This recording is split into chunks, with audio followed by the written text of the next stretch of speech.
संवाददाता ने आरएलडी विधायक और योगी सरकार में मंत्री अनिल कुमार से बातचीत की है। उन्होंने क्या कुछ कहा है, ये आप सुनिए।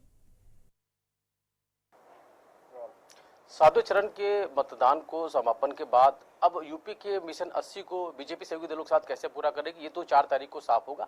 लेकिन जो बीजेपी के सहयोगी दल है वो कैसे देखते हैं, क्योंकि सबसे बड़ी चर्चा इस बार अगर रही तो राष्ट्रीय लोकदल की भी रही, क्योंकि वो समाजवादी पार्टी के साथ थे, लेकिन इस बार वो एनडीए के साथ थे। हमारे साथ उत्तर प्रदेश सरकार में मंत्री भी हैं और उसके अलावा आरएलडी के विधायक भी हैं।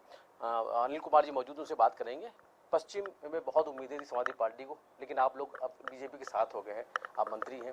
कैसे देखते हैं यूपी के मिशन 80 को, किस तरीके से लगता है कि कितना आसान होगा ये, क्योंकि अब तो चुनाव संपन्न हो गया है।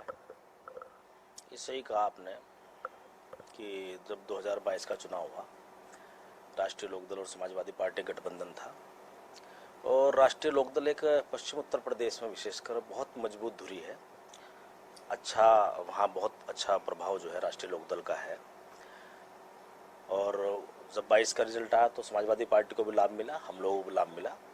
लेकिन अब राष्ट्रीय लोकदल जो है एनडीए गठबंधन के साथ में है, एनडीए का सहयोगी है, तो निश्चित रूप से पश्चिम उत्तर प्रदेश में एनडीए को ही बढ़त है, चाहे वो पहला चरण हो, दूसरा चरण हो।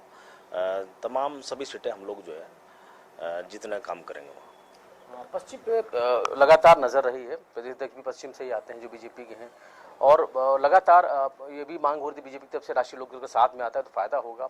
लेकिन चुनाव से कुछ समय पहले ही राष्ट्रीय लोकदल वो एनडीए के साथ, बीजेपी के साथ आ गया। हालांकि समाजवादी पार्टी और कांग्रेस को जरूर झटका लगा इससे।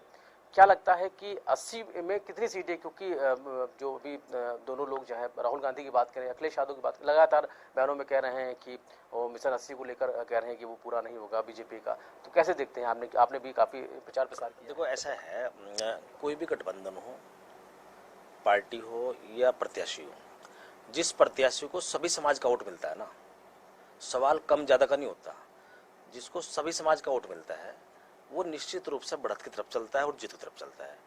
आज आप ये देख लो, एनडीए के अंदर जो एनडीए के प्रत्याशी है उन्हें सभी समाज का वोट मिल रहा है, सभी समाज का वोट मिल रहा है, तो निश्चित रूप से समाज जो एनडीए गठबंधन है वही जीतने का काम होगा। और जो टारगेट है माननीय मुख्यमंत्री जी का 80 की 80 सीटें जीतने का, मुझे लगता है कि वो हम लोग जो है पूरा करेंगे। 80 में कितनी सीटें जीत रहे हैं आप? सभी सीटें जीत रहे हैं। हाँ, सभी जगह हमारे प्रत्याशी लड़ रहे हैं, सभी जीत रहे हैं।